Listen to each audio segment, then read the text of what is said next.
വിശുദ്ധ മത്തായിയുടെ സുവിശേഷം 1-ാം അധ്യായം 18 മുതൽ 25 വരെയുള്ള തിരുവചനങ്ങൾ. യേശുവിൻ്റെ ജനനം.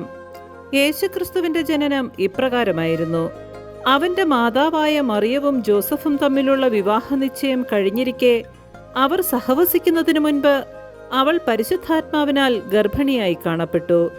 അവളുടെ ഭർത്താവായ ജോസഫ് നീതിമാനാകിയാലും അവളെ അപമാനിതയാക്കാൻ ഇഷ്ടപ്പെടായികയാലും അവളെ രഹസ്യമായി ഉപേക്ഷിക്കാൻ തീരുമാനിച്ചു.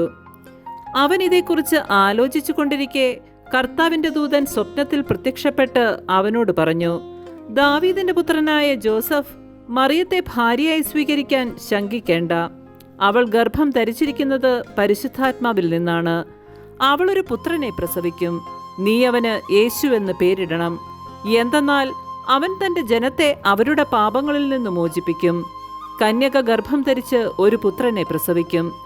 ദൈവം നമ്മോടുകൂടെ എന്നർത്ഥമുള്ള എമ്മാനുവൽ എന്ന് അവൻ വിളിക്കപ്പെടുമെന്ന് കർത്താവ് പ്രവാചകൻ മുഖേന അരുളി ചെയ്തത് പൂർത്തിയാകാൻ വേണ്ടിയാണ് ഇതെല്ലാം സംഭവിച്ചത്.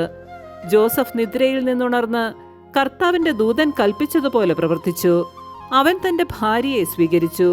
പുത്രനെ പ്രസവിക്കുന്നതുവരെ അവളെ അവൻ അറിഞ്ഞില്ല. അവൻ ശിശുവിന് യേശു എന്നു പേരിട്ടു. നമ്മുടെ കർത്താവായ മിശിഹായ്ക്ക് സ്തുതി.